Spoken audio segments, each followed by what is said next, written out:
It came down to the wire, but TTC employees remain on the job today. The union and management announcing an agreement just minutes before the midnight deadline. Our City Hall reporter Shawn Jeffords joins us now. Shawn, it has been a very busy 24 hours for you, sir, staying on top of this story. Hopefully, you'll get some sleep this weekend. How did this deal come together so close to this deadline? Well, Dwight, if you were paying attention to the union press conference yesterday morning, you wouldn't have think it would have happened, because the tone coming out of that really was pretty pessimistic. They were saying that they were going to go on strike, effectively, that there was not enough progress that had been made. And that was really the message throughout most of the day yesterday. But the tone changed, the message changed early in the evening yesterday. The ATU started to send out messages to reporters who were covering the talks, and were basically saying, look, we are making some progress now at the table. Things are picking up, and we're going to continue to have these discussions. The TTC then joined in, and it was issuing these messages. And this momentum seemed to pick up.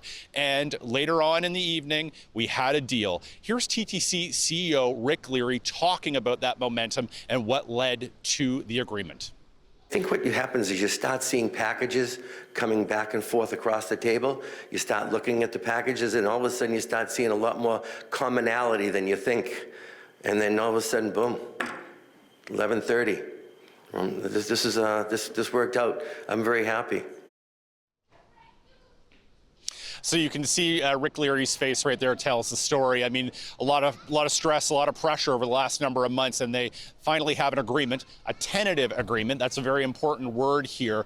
And we understand that it's a 3-year deal. We don't know a lot more about it than that, though, Dwight. So a lot of details still to be determined. Okay, Shawn, so you just said tentative agreement, and the union initially called this deal a framework agreement. Now they are saying, though, that it is a deal. So what is the change here?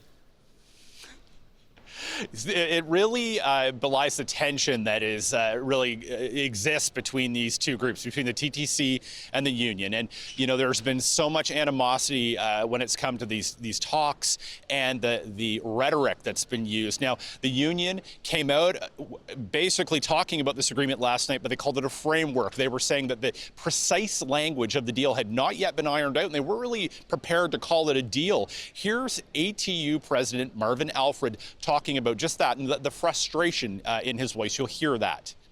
We'll do what's necessary to iron out those other details. We do not have a deal at this time. We have a framework. We want to make sure that all the gaps are looked after before we take something to our members. We have to make sure it's ironed out to make sure it's polished for our members.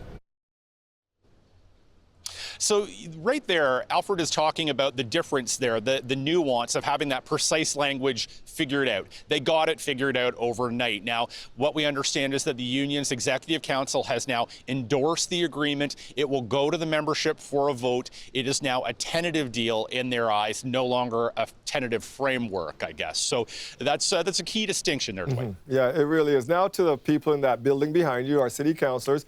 How are they feeling about this, and what are the next steps, Shawn, to finalize this deal? I think it's a pretty big sigh of relief that's being breathed down here today, Dwight. The councillors that I have spoken to and the mayor have all been saying, look, we're just really happy that this deal has been struck. And here's Mayor Olivia Chow. I asked her, though, was she ever worried that this deal was not going to come together and there would be a strike? I never take anything for granted, but I, as you have noticed, have remained optimistic right through the process. I said, look, it is a very Canadian way where we listen to each other, where we provide give and take, and where we would negotiate. And that's why I remained optimistic throughout the entire process. So now Mayor Chow has said that she believes this is a good deal, but there are still a lot of questions that linger about it. Dwight, the backdrop of this whole negotiation is the city's very dire fiscal situation. You'll recall every year for the last number of years, the city has posted billion-dollar deficits, sometimes over $1 billion. And they're asking every department at the city to constrain costs. That includes the TTC. We don't yet know what kind of a wage increase and what this will have on service levels, what impact it will have on service levels, which also adds to the cost of the agreement. So, while there are still hurdles to climb and get over here, including a ratification vote for members, City Council will have to look at this deal, and they'll have to evaluate it and its cost to taxpayers. So, as I say, Dwight, there are still some hurdles here that this deal has to get over. Shawn, thanks for staying up late and waking up early to get us this coverage. Shawn Jeffords at City Hall. Thank you, Shawn.